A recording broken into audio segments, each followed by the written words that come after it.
स्वागत है आपका पीटीसी न्यूज में। मैं सुमन कश्यप आपके साथ हाजिर आपके सामने प्रदेश की तमाम बड़ी खबरों को लेकर। बुलेटिन की शुरुआत करेंगे, लेकिन पहले नजर डालते हैं हेडलाइंस पर।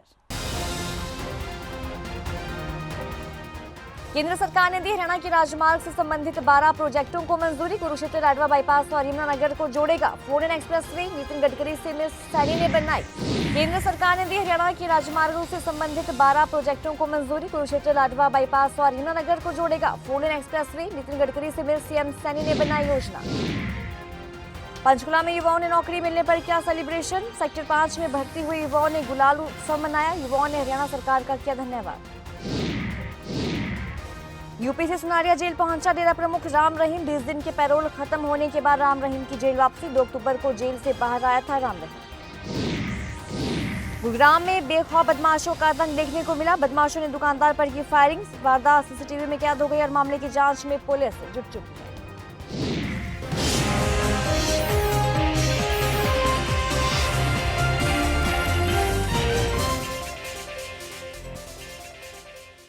और अब खबरें विस्तार से। केंद्र सरकार ने हरियाणा के राजमार्ग से संबंधित 12 प्रोजेक्टों को मंजूरी दी है। जहां मुख्यमंत्री नायब सिंह सैनी ने बुधवार को इस 12 प्रोजेक्ट को लेकर सड़क परिवहन और राजमार्ग मंत्री नितिन गडकरी से मुलाकात की थी। तो बैठक में सभी प्रोजेक्टों पर चर्चा के बाद इन्हें मंजूरी मिल गई है। सीएम नायब सिंह सैनी ने जानकारी पत्रकारों से बातचीत में दी। उन्होंने कहा कि पिछले 10 साल में हमारे हरियाणा का कोई जिला ऐसा नहीं बचा जिसका 4 लेन हाईवे से संपर्क न हो।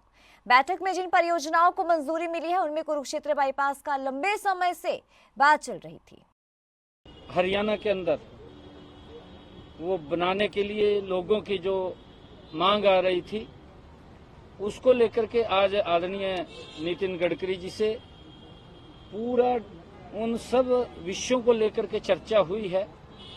और मुझे खुशी है कि आज हरियाणा के जो हम 22 इशू लेकर के आए थे, 12 इशू लेकर के आए थे, 12 के 12 को आज मंजूरी मिली है। और उसमें हमारा जो कुरुक्षेत्र बाईपास का लंबे समय से बात हो रही थी, पेहवा से लेकर के कुरुक्षेत्र बाईपास, लाडवा बाईपास और यमुनानगर को जोड़ने वाला ये एक्सप्रेसवे 4 लाइनिंग रोड ये तैयार होगा। आज इसकी मंजूरी मिल गई है। इसकी शीघ्र ही डीपीआर तैयार होकर के उसके ऊपर काम चालू होगा। दूसरा, हमारा जो फरीदाबाद का जेवर एयरपोर्ट को जोड़ने वाला ग्रीनफील्ड एक्सप्रेसवे, जो हमारा फरीदाबाद के अंदर एक 12 किलोमीटर के पैच को एलिवेटेड बनाने का निर्णय भी आज हुआ है, उसकी भी मंजूरी आज मिली है। हरियाणा के मुख्यमंत्री नायब सिंह सैनी ने शपथ लेने से पहले युवाओं को 25,000 नौकरी देने का वादा किया था, जो कि उन्होंने पूरा भी किया है। युवाओं ने पंचकुला में नौकरी मिलने पर सेलिब्रेशन किया। पंचकुला के सेक्टर 5 में विभिन्न भर्तियों के तहत भर्ती हुए युवाओं ने गुलाल उड़ाकर और ढोल नगाड़ों के साथ उत्सव मनाया। युवाओं ने हरियाणा के करीब 25,000 युवाओं को नौकरी देने पर मुख्यमंत्री और भाजपा सरकार का धन्यवाद भी किया। और इसके अलावा हरियाणा स्टाफ सिलेक्शन कमीशन के अध्यक्ष हिम्मत सिंह का भी आभार व्यक्त किया है। सर, रिजल्ट तो 17 अक्टूबर को ही आ गया था। उसी दिन से हरियाणा में दिवाली मनाई जा रही है। दिवाली से पहले ही होली और दिवाली मनाई जा रही है, क्योंकि 25,000 गरीब परिवारों के घरों में खुशी देने का काम जो किया है वो हरियाणा सरकार, नायब सरकार और HSSC chairman the messenger of God ने दिया है। सर देखो, हर चीज़ में विरोध कर रहे हैं, वो उनकी मंशा है। अगर कोर्ट सबके लिए खुला है, जो जैसा चाहता है वो कर सकता है। हमें इससे कुछ तकलीफ नहीं है। दिवाली मनी है 25,000 घरों में। दिवाली से पहले दिवाली मनना। मेरी आपको शायद शर्ट के कॉलर भी टी शर्ट के कॉलर भी दिख रहे हुए, पूरा गुलाल लगा हुआ है। ठीक है, हमारे बहुत भारी संख्या में साथी आए हुए हैं। ठीक है, और आज होली भी मना दी, दिवाली भी मना दी, क्योंकि माननीय चेयरमैन साहब ने लगातार 24 घंटे काम करके 3 महीने का समय मिला था। 3 महीने में 25,000 भर्तियों को सिरे चढ़ाने का अगर किसी ने काम किया तो मैसेंजर ऑफ गॉड माननीय चेयरमैन हिम्मत सिंह जी। कुछ लोग इसका विरोध भी कर रहे हैं और कोर्ट में भी गए हैं। देखो, माननीय कोर्ट में हमारी पूरी श्रद्धा है। आप माननीय कोर्ट के सामने बिल्कुल झुक के नमन करते हैं। हमारी भर्ती को पहले 31 मई को कैंसिल कर दिया गया था। हमारे पहले भी 90 नंबर थे, लेकिन कैंसिल कर दिया गया था। भर्ती रोको गैंग ने जाके इतने केस लगाए। हमने शहर स्वीकार कर लिया था। हमने कहा था जो माननीय कोर्ट का फैसला होगा वो शर्मा थे, और हमने वह चीज मानी। हमने दोबारा परिश्रम करा, दोबारा मेहनत करी, 15 घंटे लगातार मेहनत करी, और आज हम अफसर बना दिए माननीय चेयरमैन साहब ने और माननीय मुख्यमंत्री साहब ने। बिना खर्ची बिना पर्ची की बात करती है सरकार, उसको लेकर क्या करना चाहिए? बिल्कुल बिना पर्ची और बिना खर्ची गरीब घरा के बालक है सारे के सारे, ठीक है, जिनका खाने दाने को नहीं। वास्तविकता यही है, शाम की रोटियों का नहीं पता, सुबह की नहीं पता, शाम को खाली सुबह का नहीं पता, सुबह की खाली शाम को नहीं पता। लेकिन लगातार जो सीएम साहब और चेयरमैन साहब ने जिस पारदर्शी तरीके से जो फेयर एंड ट्रांसपेरेंसी तरीका अपनाया, वो हमारे सामने है, वो पूरी जनता के सामने है, और उसका मैंडेट जनता ने।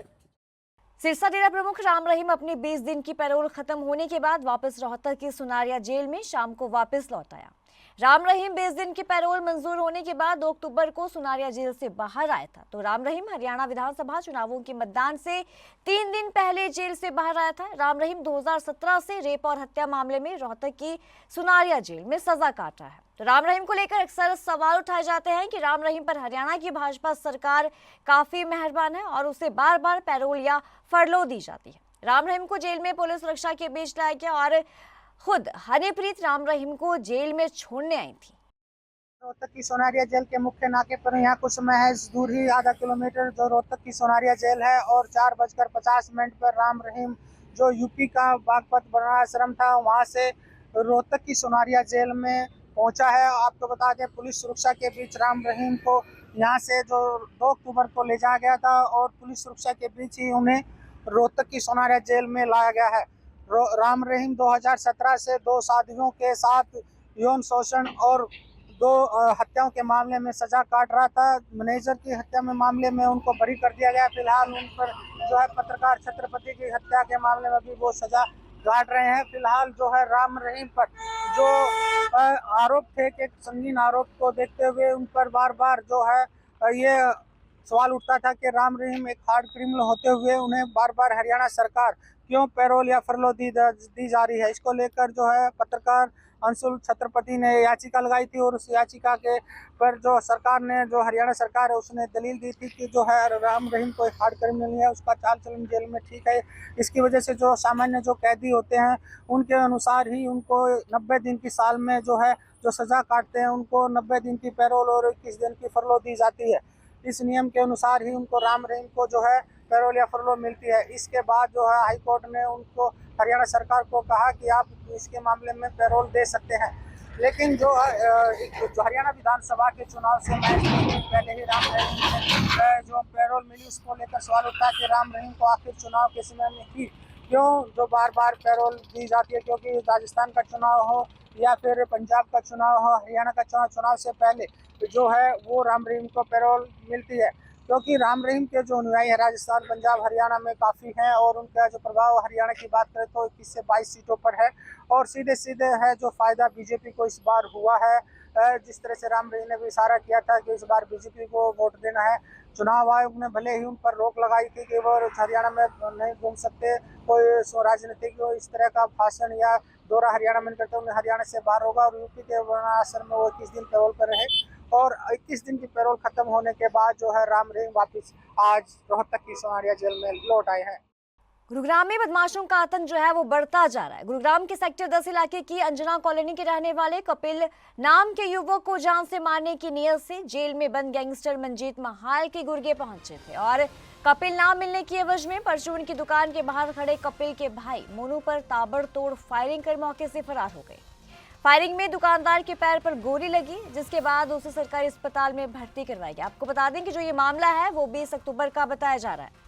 गुरुग्राम पुलिस ने सीसीटीवी कैमरों की फुटेज को कब्जे में ले लिया और मामले की तफ्तीश जो है वो शुरू कर दी है।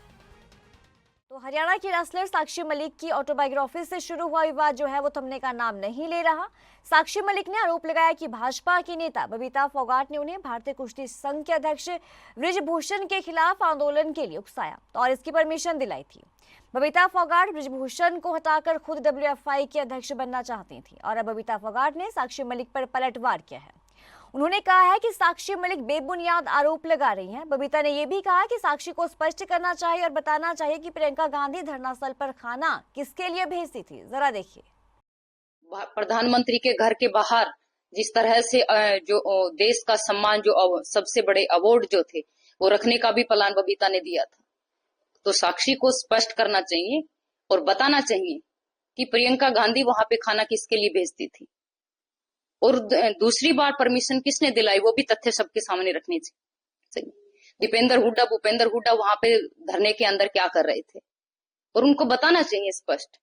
दूसरी चीज, जिस तरह उनको किताब लॉन्च करने के लिए भी बबीता फोगाट के नाम की जरूरत पड़ी, मेरे नाम के बगैर तो उनकी किताब भी लॉन्च नहीं हो रही है, तो उनको मुझे लगता है मेरे नाम से कुछ ज्यादा ही प्यार है।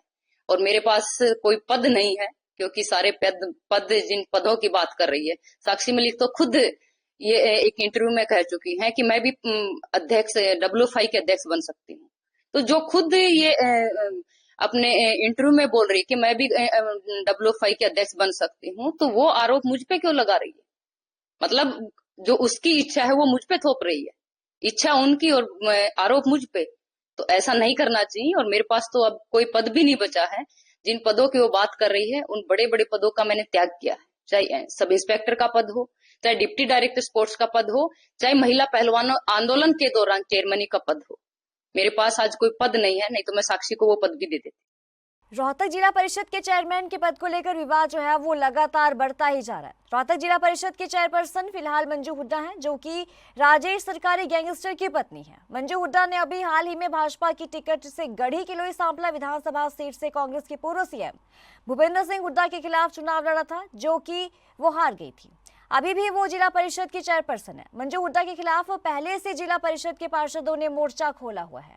तो मंजू हुड्डा को चेयरमैन के पद से हटाने के लिए 10 जिला पार्षद एक साथ जुटे हुए हैं। हम तो यहाँ 10:30 बजे करेक्ट पहुँच गए थे। 10 पार्षद हैं। ये रोहतक में एक दो नेता ऐसा है जो सरकार की छवि खराब कराना चाह रहा है। मीटिंग को कैंसिल करा दिया, चाहे कितनी बार कैंसिल करा लो, जब 10 पार्षद मजबूत है तो वो अपनी उस जगह बैठ गए। अगली मीटिंग में होगा, तीसरी में होगा, चौथी में होगा, करना पड़ेगा। तो कितने पार्षद? 10 पार्षद जी। मनसा क्या लगता है? भाई मनसा, सरकार की मनसा तो ठीक है, पर जो बीजेपी का एक दो नेता ना जो रोहतक का, वो इसमें इन्वॉल्व कर रहा। हम मुख्यमंत्री साहब से मिलांगे इसमें और दोबारा DC साहब को। इसलिए कैंसिल हो गया? भाई DC साहब ने ये कहा है कि मैं बीमार हूँ, वो रीजन दे दिया। ये रीजन होता, हमने सामने अंदेशा हो गया था इस बात का। अच्छा, आप विश्वास प्रस्ताव क्यों लाना चाहते थे? भाई हमारे काम नहीं हो रहे, इस कारण अंदेशा रहेंगे। क्या कोई भी काम नहीं हो रहा। 7 पार्षद तो ऐसे हैं जिसमें 1 करोड़ भी नहीं लग रहा, 7 वार्ड तो। और ऊपर से हमारे पार्षदों पर प्रेशर डाला जा रहा है। हमारे नीलम पार्षद का लड़का भी किडनैप किया जा रहा है, जो कि ब्रेकिंग न्यूज चली थी, आपने पता हुई थे सारे के सारे। और सरकार ऐसे आदमियों को जो बढ़ावा दे रही है, तो फिर आप देख लो समाज में इसका क्या प्रभाव जाएगा। तो रोहतक में कौन नेता है जो सर दे रहा है? 1 दो नेता, हम उसको प्रमोट नहीं करना चाहते। वो लो कैटेगरी का आदमी है, जो कोई भी है चाहे वो। हरियाणा के कैथल जिले में पराली जलाने वाले किसानों पर जिला प्रशासन जो है वो लगातार सख्ती दिखा रहा है। कैथल के DSP बीरभान ने कहा कि 18 किसानों को गिरफ्तार किया जा चुका है और 22 किसानों के खिलाफ मामले भी दर्ज हो चुके हैं।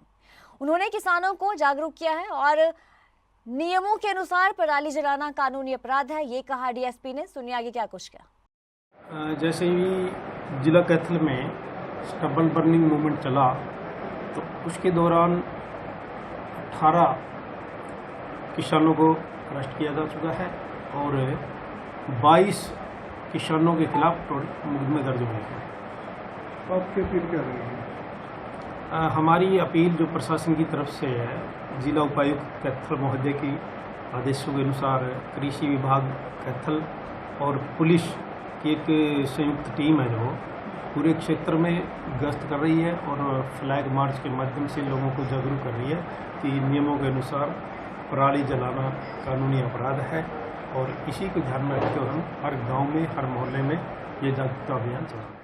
सुप्रीम कोर्ट ने दिल्ली NCR में बढ़ते पॉल्यूशन के चलते पटाखों की बिक्री और पटाखे जलाने पर पूरी तरह से प्रतिबंध लगाया है, लेकिन सुप्रीम कोर्ट की पाबंदी के आदेशों को हवा में उड़ाया जा रहा है। पलवल के बघौला में खुलेआम आतिशबाजी और पटाखों की बिक्री की जा रही है, उन्हें कोई भी रोकने वाला नहीं है। पुलिस और प्रशासन के लोग प्रतिबंध के बावजूद चुप्पी साधे हुए हैं। जींद जिले में किसानों के द्वारा पराली जलाए जाने को लेकर अब तक 48 मामले दर्ज हो चुके हैं और 22 किसानों पर एफआईआर भी दर्ज हो चुकी है, लेकिन किसान पराली जलाने से बाज नहीं आ रहे। ऐसे में प्रशासन भी किसानों के प्रति सख्त कार्रवाई कर रहा है। अब तक कुल जो फाइन है वो 92,000 रुपए किसानों से वसूला गया है। किसानों ने कहा कि हम ऐसे एफआईआर से डरने वाले नहीं हैं, पहले भी हमारे खिलाफ मामले दर्ज हो चुके हैं। प्रशासन अपना काम करे, हम अपना काम कर रहे हैं। ये तो सरकार तो हमेशा ही एफआईआर दर्ज करती है। सरकार का काम है एफआईआर दर्ज करना और किसानों का काम है अपना अगली फसल को बोना। जब तक वह पराली नहीं जलाओगे इनकी अगली फसल नहीं होगी। ये ना तो सरकार ने कोई ऐसे साधन इनको दे रखे कि वजह से इनकी पराली का वितरण हो सके। हम सरकार से एक बात कहते हैं, हम फ्री में पराली देवांगे, इसे उठाओ गौशाला में भेजो, कोई दिक्कत नहीं है। क्यों तो हमारा एफआईआर दर्ज होंगी और क्यों होगी। रही बात यह, सरकार लिख के दे दो कि भाई आप पराली ना जलाओ, आने वाली फसल का हम आपको मुआवजा दे देंगे, ना बोआओ अगली खेती। हमारे पास खेती कराएंगे तो खेती करने के लिए हमें यह बात करनी पड़ेगी, यह तो हमारी मजबूरी। फैसला गलत है, फैसला गलत है। देश बिना के उद्योग चल रहे, वो प्रदूषण नहीं फैला रहे, उनके ऊपर कोई एफआईआर दर्ज नहीं। पराली हरियाणा में चलती है, सबसे पहले ऊपर प्रदूषण हमारा नुकसान करेगा कि दिल्ली का? पराली पंजाब में चला है, पंजाब के किसानों का नुकसान करेगा, खेत पौन का नुकसान होगा कि दिल्ली का होगा? या तो हमारे ऊपर तो है कोई बीमारी हो, हमारे ऊपर आके ठोक दे है किसानों ने। इस बुलेटिन में इतना ही। पल पल की अपडेट के लिए आप बने रहिए पीटीसी न्यूज के साथ।